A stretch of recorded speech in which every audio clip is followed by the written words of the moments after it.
Good afternoon, Indonesian time, ladies and gentlemen, um, and good morning, UK time for Professor Irvine Lapsley. So thank you very much for coming for our session today. It's about online seminar or webinar about publishing in uh, Financial and Accountability Management Journal. It is a very top journal, especially in public sector accounting. And then uh, we've invited our distinguished guest, Professor Irvine Lapsley.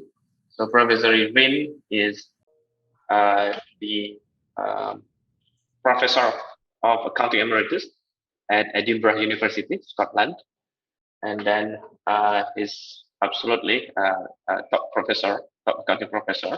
So you can easily Google him. So if you want to know more about Irvine, you can easily Google his name. And Lapsley has been um, served many positions. Uh, for example, the director of Institute of Public Sector Accounting Research, of course, the editor of FAM or Financial Accountability Management, and then visiting professor at many top universities in Europe. And then, of course, he has published so many papers, book chapters in top journals. So for our session today, we will have Q&A session too. You can ask live questions through our chat room, or do we have Q&A?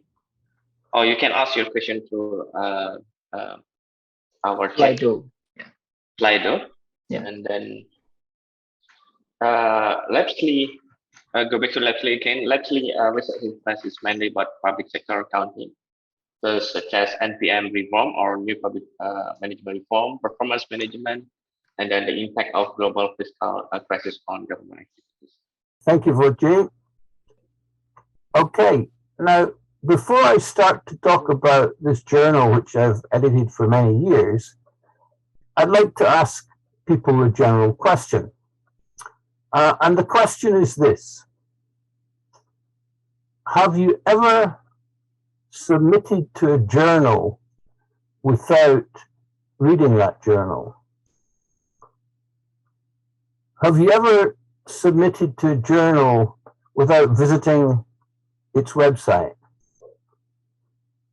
Have you ever submitted to a journal without tracking to see the kind of papers that are published to see if your work is in any way relevant to them? If you have done that, you have been on a fishing expedition, and it almost always ends in failure. So when I talk about this journal, what I'm trying to do is trying to get your head inside this journal, how we think, the things we do, and how we do things. And this is very important. It's very important for your understanding of the journal, but also to increase your possibilities of a successful submission. And what I suggest to you is this applies to every journal when you try to understand them. And if you don't have, as this morning, an opportunity to meet and talk with the editor, you can still look at the journal, look at the papers in the journal, and we'll look at some papers published in this journal and try to get your head around the kind of things they do and say. It's so important. One of the things that happens to any editor is that they do get these submissions, which are wildcard fishing expedition submissions, which are irrelevant to your journal. And it's a source of frustration because these people may have an interesting paper, but they haven't realized where to go with it. It's a source of frustration for them and for you. But so this is a plea. Don't go there. Don't do that. Try to get closer to the journal. Okay? Right. So Financial Accountability and Management was launched by my late colleague John Perrin, the founding editor, in 1985. And it has gone on from strength to strength. Now let's just see if I can get. So this is me. Irvine Lapsley. I'm the general editor of FAM, Financial Accountability Management. I've been guest editor of a whole series of journals, including AAAJ, European Accounting Review, European Management Journal, Management Accounting Research, Public Management Review, Voluntas, and this interesting at the bottom, it's called Zeitfisch für öffentliche und gemeinwirtschaftliche Unternehmen. That's a German journal. I used to study German for my sins. But so I've guest edited a whole series of journals too. Now the setup we have at FAM is I also have a joint editor called Ileana Stecolini. Ileana, she used to be, I first met her when she worked in Italy in Bocconi in Milan. She's now at Essex. She's a professor at Essex. And she edits our special issues, which are very important. Usually edgy, different new topics, new horizons, new ideas. So she's the overall editor of these. She's also guest edited AAAJ, PMR, and Public Administration. She's not a novice at all. She's very experienced, and she's my joint editor with special responsibilities for special issues. Okay. Now, what is it we try to do? It's about advancing understanding. It's about original research. It's about policy debates, and it's about governments, public services, and charities. Financial accountability and management in governments, public services, and charities, which is quite a broad-ranging aim to study, but it is rich with many, many interesting possibilities for research and papers. So the kind of organizations we look at aren't really exposed to market pressures, market forces. They don't have profit maximizing objectives. They don't have profit distributing objectives. They're essentially social objectives. And the tricky thing when you have these social objectives, it's very, very hard to capture them, to quantify them, and certainly to express them in financial performance measures. It's really, really difficult. So it takes you into the realm of how do you use accounting information and how does it sit alongside other sources of information and making your assessments of organizations. Now, the thing is, we are interdisciplinary, and if you look at the papers in FAM, you'll see we welcome papers. It may be you work with someone in a different discipline, and maybe you're comfortable looking at different disciplines, but we look at papers which may have influences from economics, from political science, social, public administration, public management, and how that sits with accounting, how the accounting sits alongside these subject areas and their thinking and understanding about things like finance, accountability, management, yeah? And it's looking at how these could improve planning, monitoring, and control of all types of non-profit organizations. So this is essentially where we sit. And it's important to understand that.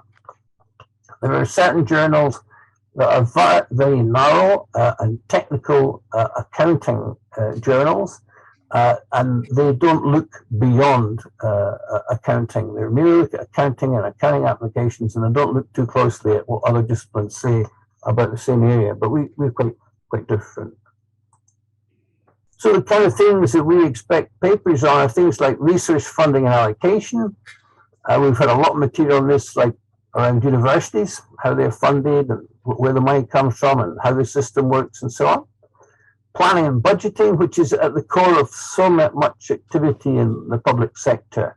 You know, the budget, how do you carve up the budget? It's not just a technical decision, it's a political decision. It's a decision that's influenced by all manner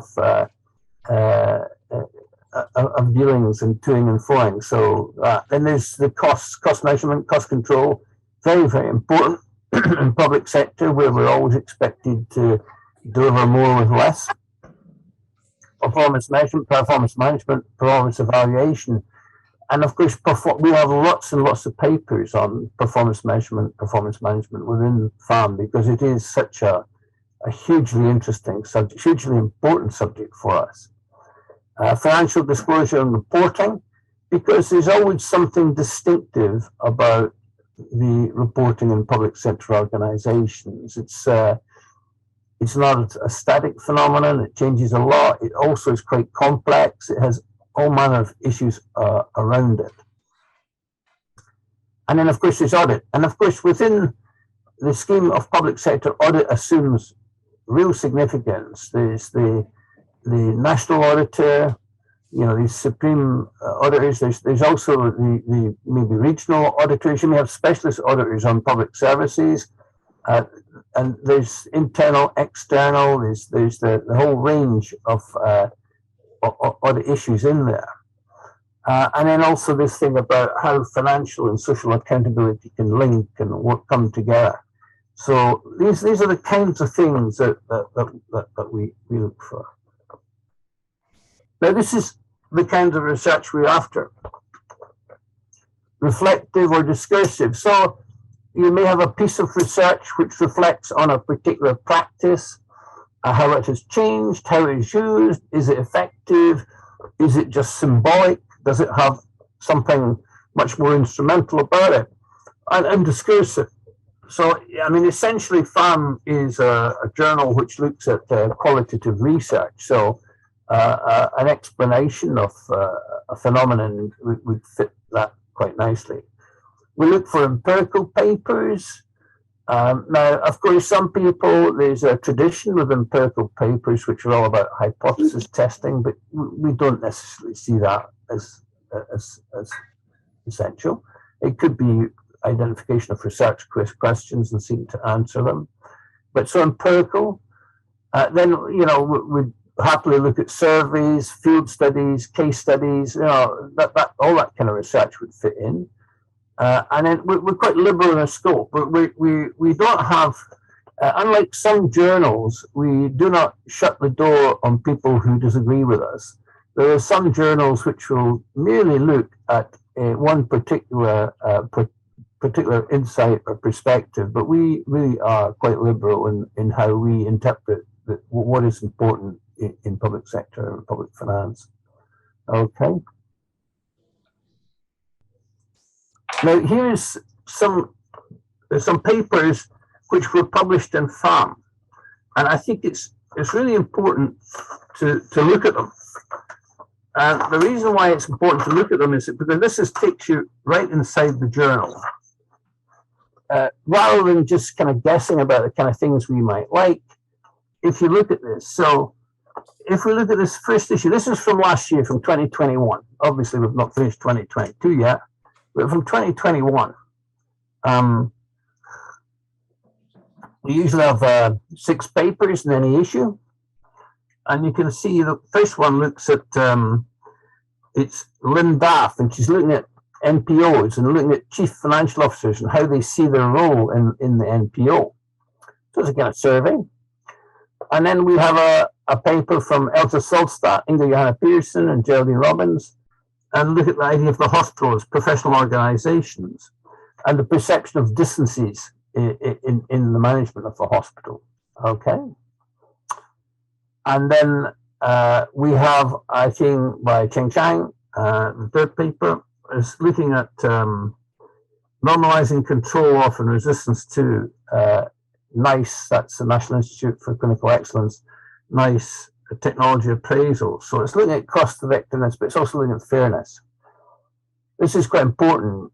So it's not taking the technology as given, it's actually critically evaluating it. Okay.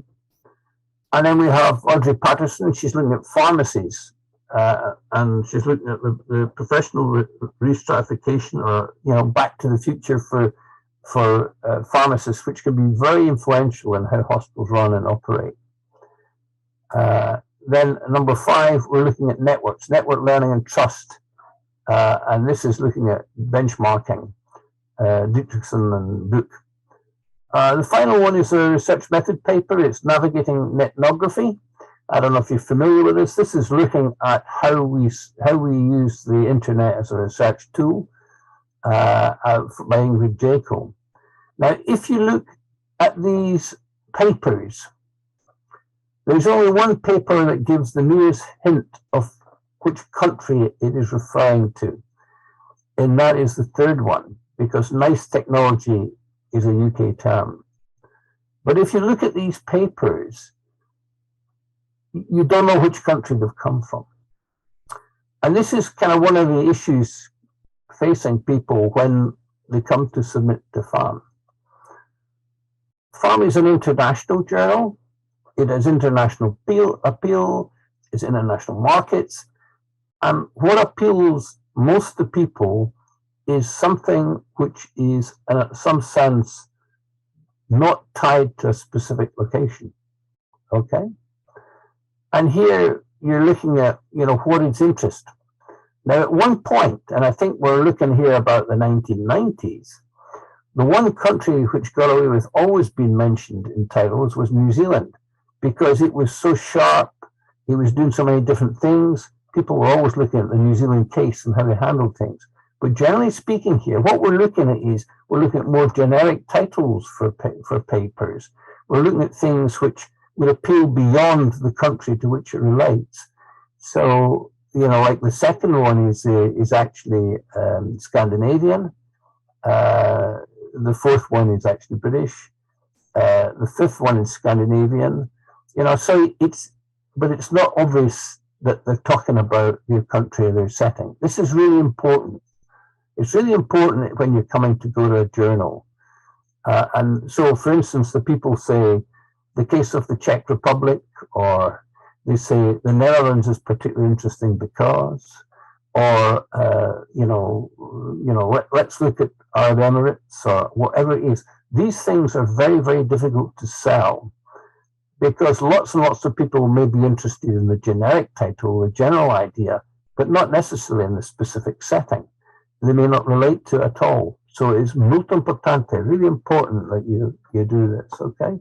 Now let's just have a look at, there are one or two where titles creep in. So this first one here from Philip Lassou is looking at corruption in an African country. And this is a very, very specific kind of thing. And and this is one where the entire setting is really important. And it's looking at really Africa as a continent, which is pretty important. So the idea about how financial controls can be used to control corruption is a really important topic over the entire continent. And in other places too. Let's not kid on, it's just these countries. Now, in the eighth one, the multiplicity of logics, trust, and interdependence in reporting practices in a non-profit organization. Now, this is looking at donor-imposed reporting practices in the non-profit sector. It's Galina Goncharenko, who's actually Russian, but she worked in Scandinavia. She now works in the UK. But this is a very typical, if you look at this thing here, it's looking at interdisciplinary ideas of logics, ideas of trust, interdependence, and so on. Very distinctive, very interesting, fits in a lot of countries. So it's the general she's appealing to. Then again, Lee Parker, who's the editor of AAAJ, and Jenna Schmidt, they did a thing looking at auditor and auditee engagement with public sector performance, and looking at, again, at institutional logic. So this is actually an Australian paper, but it doesn't mention Australia. It doesn't say in Australia or in Australia we think or whatever. And then we've got a paper from Margaret Greenwood and Leigh Turrell about monitoring university financial reporting and looking at it from the idea of resource dependency. Now, there's a long literature on resource dependency, but it is an important issue for public sector organizations. So here we are, and it's not evident which country we're looking at here. Who is the country we're looking at? We're really looking at the topic. Yeah, this is what's really important, the idea of resource dependency. Then the 11th one, we have Danko Maroon, who talks about Carrara. Now, this is really, really unusual. It's unusual for us to take a place that's as little known as Carrara and put in about accountability in the public sector. And the reason why it sits there is because of the very innovative and distinctive ways they try to discharge accountability. So, but so that this may have an international appeal and should have an international appeal, but it's very, very unusual. And then we have Curie, Noriclip, and Roche, and they talk about results-based management of universities.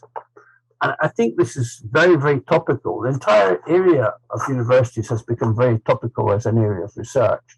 And this particular paper actually was the prize-winning paper for 2021. But all these scholars, Curie, Noriclip, Roche, they're all Danish. This is a Danish study, but they don't say, universities in Denmark. They talk about the generality of universities. These are issues here. These issues may apply everywhere. So this is quite a kind of different way of looking at it. Okay, and this is the route to success. Now this is the third issue, and here we look at in non-profit organizations, the boards can occupy a very important position. They may determine its success or its failure. This paper by Inigo Garcia Rodriguez and colleagues is looking at that very topic, a very important topic. And then we've got Magnus Jansen, David Carlson, Johan Berlin, and they're looking at this thing about backsourcing. I'm no doubt familiar with the way many public sector organizations outsource. They outsource because they thought it was cheaper, but for many of them, it actually entailed high costs, they discovered. So they did backsourcing. They brought it back in to the organization. So this is a very topical kind of issue, outsourcing v backsourcing. And then on 15 is quite unusual because the idea of PPP, public-private partnerships, it's not quite so exciting or interesting as it was. At one point, it was very, very, very topical. But this paper was particularly interesting in terms of Portuguese road sector and how it was actually applied. So it got in on that basis. Then if we look at number 16, it's multifaceted not-for-profit accountability. It's measurement, cultural context, and impact on social performance. So you have here a really interesting, complex paper on NPOs. And you can see it's Lu Jiao. You can see that this is not a British paper, but the topic heading and the title and the issues it raises are generic and very interesting. Then we have a Swedish one, 17, which is social services as glass houses. And it's a very specific thing about social care in Sweden. The final one is about jurisdiction, and it's looking at the UK charity sector and how it's regulated. So, but looking at these papers, generally in these papers, they're much more generic. They're not tied to specific countries. We've got some here that are, but not particularly. And then this is the final issue in volume 37. How do charity regulators build public trust? Now, this really is a very important issue. I mean, the whole idea of trust, public trust, and then the issue of regulation, this is absolutely fundamental. And this is something that applies anywhere, any country. So you can see the addressing of a really generic topic which applies to all. How many stones can form an arch? Singly none. Re-establishing trust in charities. Again, this is this issue of trust. And how do you get to trust? And again, this is generic. It applies to any organization, any country. And then this one looks at accountability and legitimacy. And a future research agenda. And there are issues about, it's an issue that continually pervades public sector of legitimation, legitimacy of activities, because all the time you're using other people's money to undertake projects, to finance organizations. So it has to be spent legitimately, is voted for, so it gives it a democratic legitimacy about it. So this is very, very important. Then if we look at the fourth paper on trust, accountability, and the other. Now this is looking at particular aspects of UK charities, but what they have done is they've taken a study setting, which is very specific, but they've attached it to these very general ideas of trust, accountability, and and it is so that makes this a very distinctive paper. Then we have at 23 we have non-profit theatre managers as multi-stakeholder managers, the plate spinning of accountability. Interesting idea that people should spin plates to achieve accountability. And the focus is really quite different. The idea of theatre managers and non-profit entities is a very distinct and different focus. And also the idea of multi-stakeholding management. So this is a very interesting paper. Then the final one is about Japanese Shinkin banks. Now this is necessarily very specific and very focused because it's a practice which is just entirely within Japan, looking at social capital and business models. And it's looking at the world of the cooperative, where it is not a private sector phenomenon. It's people coming together on an NPO basis to do things.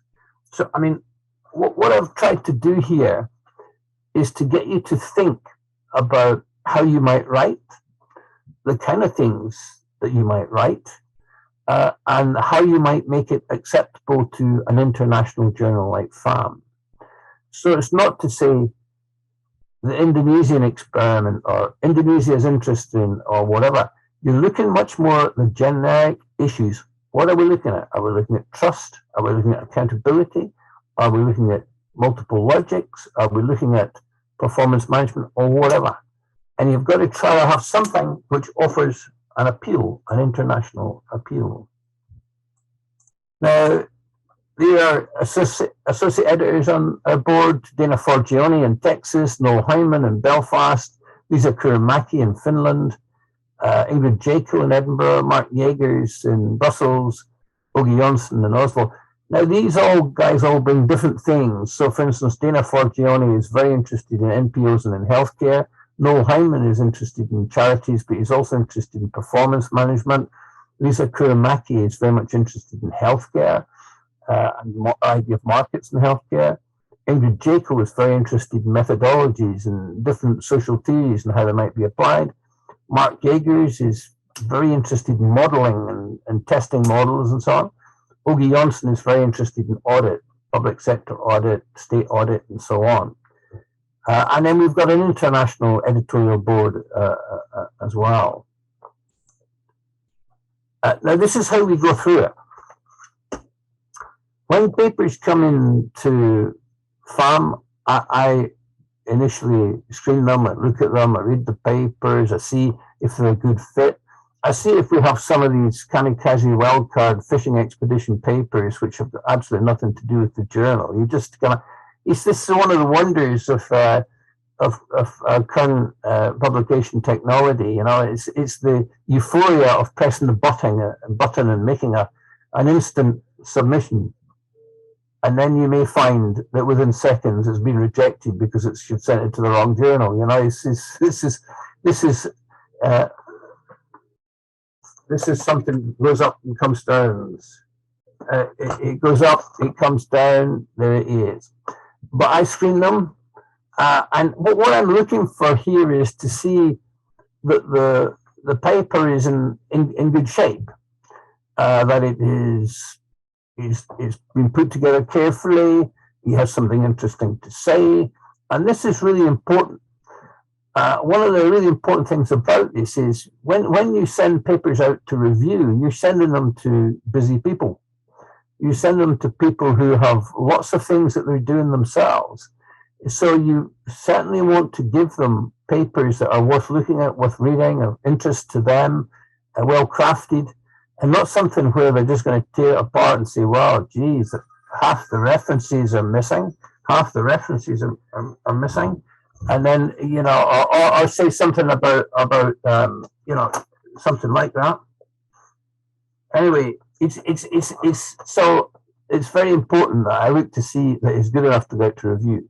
And if it isn't, I might say to authors, look, your theory looks seriously underdeveloped. You know, you really, if I put this into review, my reviewers are just going to come back and say reject. So I suggest you maybe revisit this and then come back again. Okay. So the reviewers do two things. They do a report to the author, the person who wrote the paper, but they also do a separate report to the editor to say something like, this paper is wonderful, this paper is not wonderful, this paper is really annoying, this paper has interesting issues, or this paper needs a lot, whatever it is, it needs a lot of work done, whatever, that's how it goes. And this is basically our scenario. It's like reject, full stop, reject at least on relevance, it may be just off the scale for us, reject but could resubmit. Now that sounds quite fierce, but actually that's quite a good outcome. Reject but could resubmit. Accept subject to revisions. They would be specified revisions. There may be major revisions, or it could be minor changes, or accept as is. Now, accept as is. This is what I call the golden rule. You know, the paper comes straight in. You send it to the reviewers. You look at the paper, you think, this is fantastic. You send it to the reviewers, and you expect them to, this is fantastic, just take it. This never happens. It never happens. There's no golden shot. There is, at the point where you send this, to your reviewer, they will always make comments, ask for changes. You know, it just, it's inevitable. It's what we do as academics. We tend not to agree with everything. We're always quibbling, criticizing, and so on. So, I mean, the idea that you get a paper that goes straight in, I've never had this in my experience in my entire career, either in this journal or any other journal I've worked in. It's just doesn't happen, really. Now, how many papers do we accept? We've got 4 issues a year. We've got 6 papers each issues. We've got approximately 10 papers submitted every week, so you can work out the acceptance rate. I mean, we've got lots of papers. Okay. Special issues. And now these are interesting. And if you visit our website, you would see that the special issues are open for calls. Maybe 1 or 2 a year. We might have guest editors in who would work with it. They may work jointly with Ileana. They may do it on their own. It may be based on conferences or research workshops. Things like we've got the EISM Public Sector Conference, which is every 2 years. We've got the EISM Third Sector Workshop every 2 years. We've got CIGAR, which is again every 2 years. We've got the SIPFA seminars. You know, these things are obvious bases for a special issue. And you have to have a really important topic. There's got to be enough research in the area. And this essentially is decided by Ileana Stekulini, my colleague who looks after special issues. We have a Best Paper Prize. I mentioned Hannah Noriclet and her colleagues won the Best Paper Prize. And the Best Paper gets a prize of £1,000 and a quaich. Do you know what a quaich is? Does anybody out there know what a quaich is? Well, it's a Scottish drinking vessel, and it's called the Friendship Cup. And what you do is, if someone drinks with you from a quaich, they are offering you hospitality and friendship. It's very symbolic in my culture, okay? So it's when you win the prize, this is a gesture of friendship as well as a prize, okay? Now, let's look here. Right, hints. You know, target your journal. This is so important. I mentioned this at the very beginning before we started to look at FAM. You really have to have not only a good idea of who reads the journal, what is it trying to do, what's its aim, what's its scope, what are the kind of publications in the journal, do they sit alongside you? You know, so for example, if you have a paper on performance management in universities, you look at this journal, has it previously published in this area? Have you cited this research in your paper? Are you connected to this journal? Yeah. And then you also look at specific manuscript requirements, because a lot of the journals change, you know. You have, some have quite elaborate requirements for abstracts, or then have numbering systems, or how you cite references. And it's really, really important that you look at this.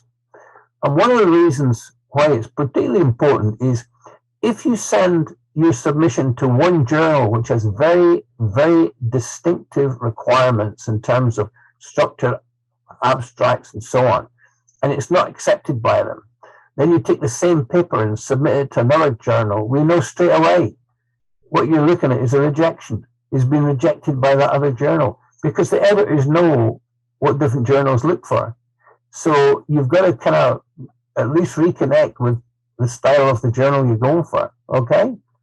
Very, very important. Don't rush it. And I think this is a problem. Some people get a rush to their head. We're going to do this, we're going to do this. So, for example, I mentioned before we started that we recently had a research workshop on football. And a lot of people, we're going to do this, we're going to do this. But they've never been working on it. So they thought very quickly they're going to get a research paper together in a very short period of time. And of course, it didn't happen. They imploded. You've got to be sensible about what you can do.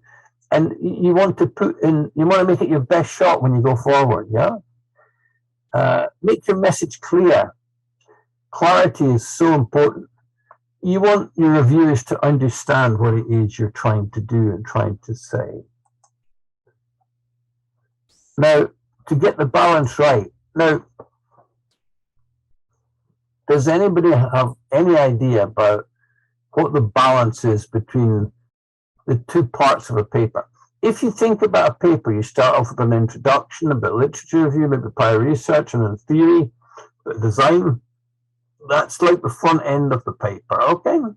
And then you go into your data, you analyze your data. You may have some discussion of your data, conclusion and discussion, and that's just the back end of the paper. Roughly speaking, if you look at journals, any journal, you usually find that, and this is very approximate, it's not a defined science. You look at the amount of words that are dedicated to the introduction, the prior research, the theory, and the design. Research design is about around 40% of the paper. And then the paper that is like full of the results and analysis results and conclusion discussion is probably more like 60%. Now, the reason why I draw this to your attention is if you have a paper which is like where the theory front end of the paper is like 20% and all the data analysis is 80%, it will probably get rejected as a data-driven paper, okay? A weak connection, weak theorization. On the other hand, if you have a paper where about 70 to 80% is on theory, prior research, and the research design, and you've only got 20 to 30% on data, that'll be rejected because it's been underdeveloped. You haven't got findings in. It's heavy on the front end, but there isn't much substance to the paper. So you've got to think carefully about the structure of your paper. And the best way to do this is if you look at successful papers that have been published in whatever journal it is you're looking for. Okay? Expose your paper to critical comment prior to submission. I can't stress this enough. This is gold dust. It can be really annoying if someone reads your paper and says, actually, I don't understand what you're saying here. Your research looks underexposed, or you say, actually, you've missed a lot of important publications in your review of prior research, or they say, actually, you've said what your research method is, but I simply can't see how it works. I don't know if it's appropriate. Your findings need a bit more discussion. You know, when people say these things to you, it can be really annoying, but it's gold dust. Seize the gold dust if you get it. Very, very important. And then proofread thoroughly. I mean, are you serious or are you sloppy? So if an editor looks at a paper and it's got missing references, or it's got references that are incomplete, you know, it's an author, it's a title, and there's nothing else. ooh. Or if the numbering's out of sequence in terms of your paragraphs, or if you have missing tables, or if your conclusion just tails off. I mean, that's an indication of sloppiness, and most journal editors won't go near it. So you've got to be very, very careful. You screen out typos. It's easy to do, spelling checks and so on. Okay. Now, if you do the above things, it gets you in the frame for review. But when you get reviewers' comments, I always say, be polite, be courteous. Respond positively to advice. Now, as I said earlier, a lot of reviewers are very, very, very busy. They're also very talented. And I always try to get my reviewers to be polite to people, and I think you be polite in return. There is no mileage at all in being angry because someone has said something you're not happy with. Absolutely no at all.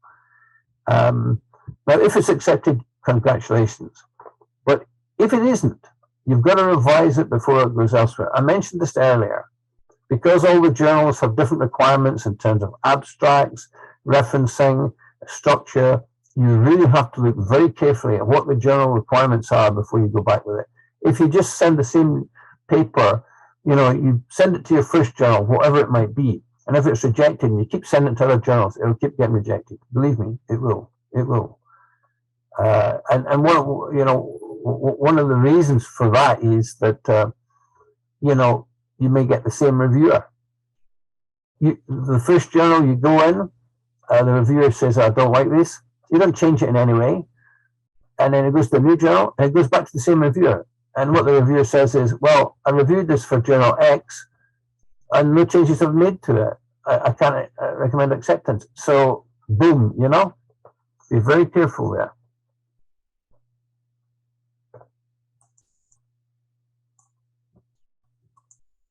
Zimmerman's code.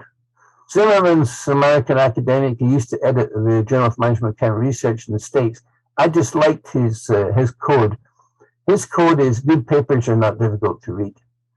There is this thing where when we write, we like to make it so intricate and complicated and what have you, but good papers are not difficult to read. Okay? Virgin paper syndrome is where people go on and over, and it's their first submission and they tie themselves in knots. Just don't do it.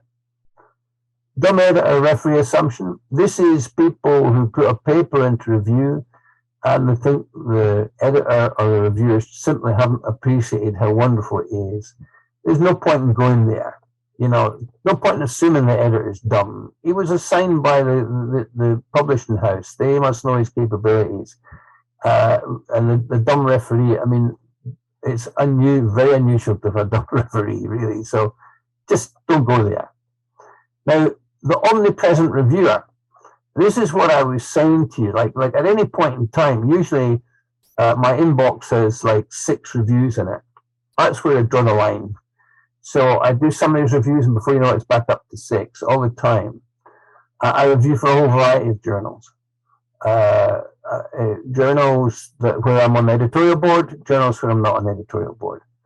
And so the omnipresent reviewer can review at once for a journal where there's no obvious sign that this person is attached to the journal because he's not on the editorial board, he's not in the associate editors, but he can review it. And then you can send it to another journal without any change and get the same person. And you don't know who it is, but he doesn't like your work. So, yeah. So it's very, very important that you, every time, after every submit, especially if you get rejected, you've got to tweak it, change it, make it better. The great mystery. Now, when you're writing, you got to remember that you're not Agatha Christie.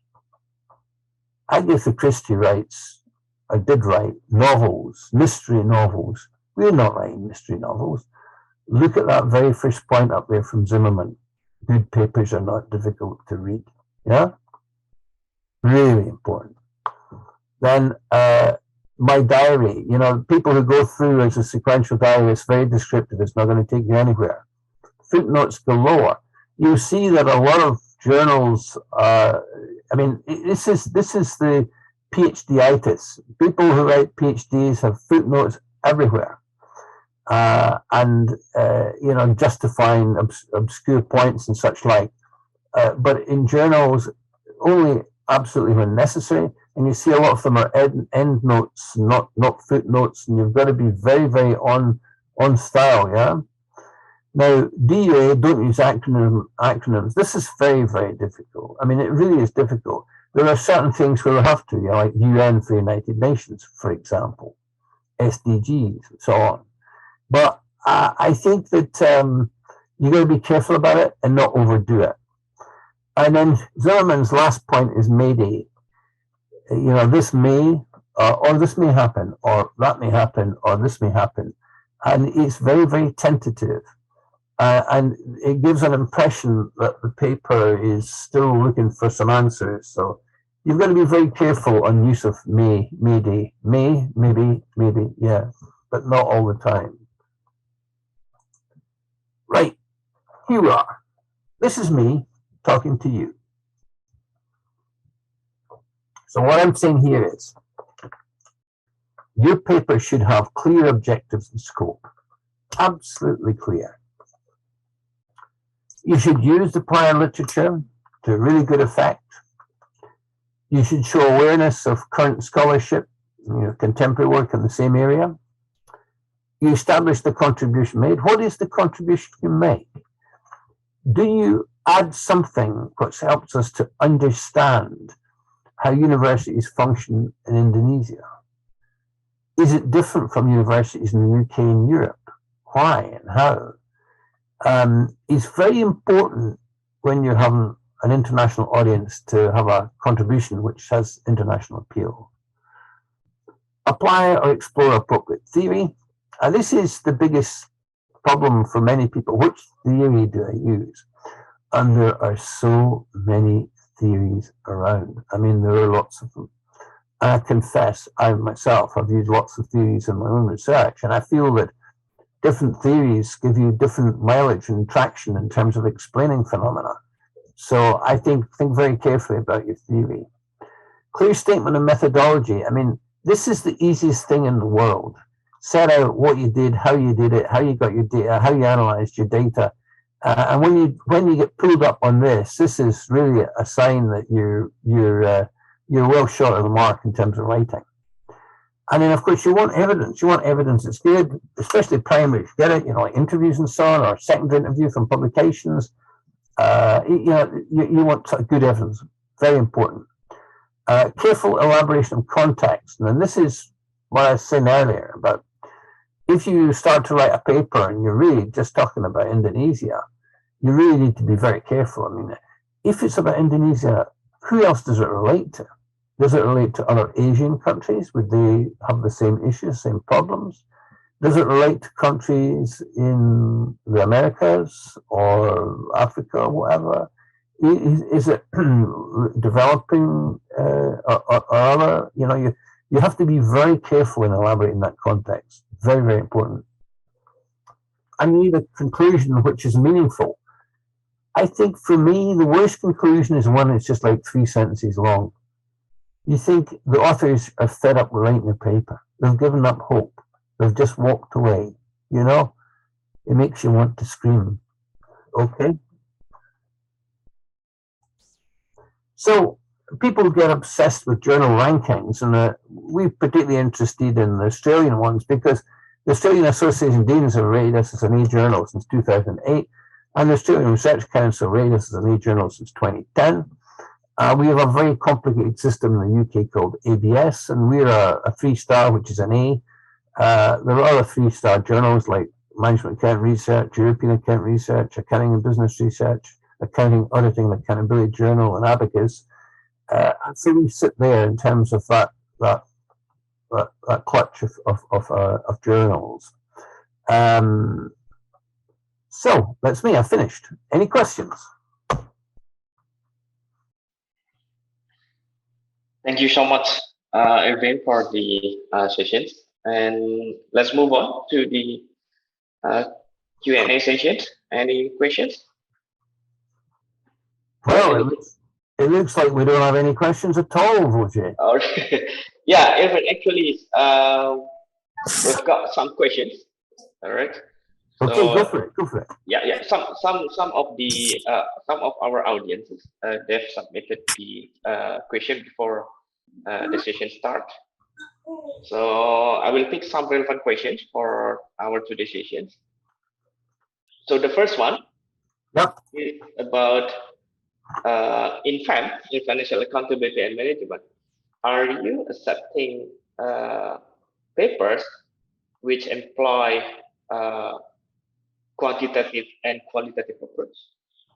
Well, I think generally speaking, we are qualitative. We may have something that has a bit of quantitative analysis in it. It may be a bit of both, but I mean, there's an issue about it. I mean, if you have a paper which, I mean, there are some journals which are absolutely publishing what I call applied statistics papers. They don't really say a lot about the topic. They say lots about the statistics. We're just not interested. And there are other journals which will take that stuff. And there are lots of journals which won't. For example, I mean, AAAJ has a standard rejection letter for anyone who submits some kind of multiple regression type paper, for example.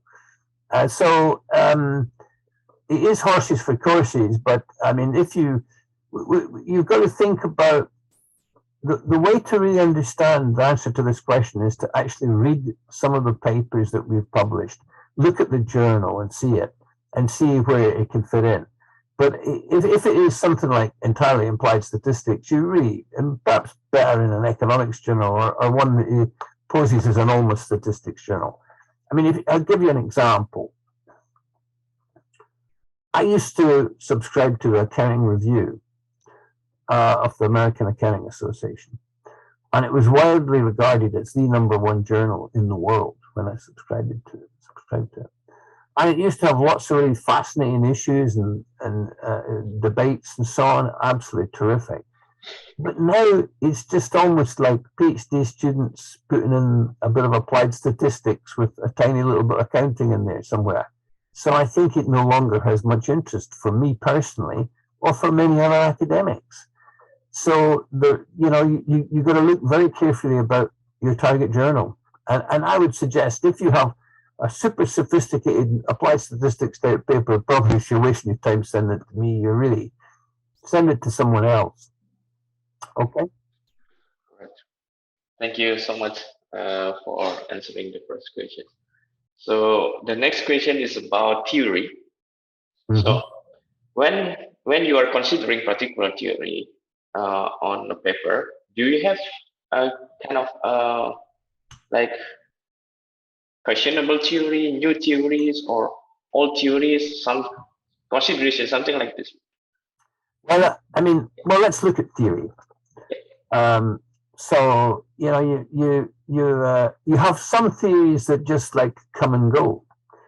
You have some theories that just go and they've gone. So there was a theory in the 1980s which was very, very popular, and it just kind of almost died out.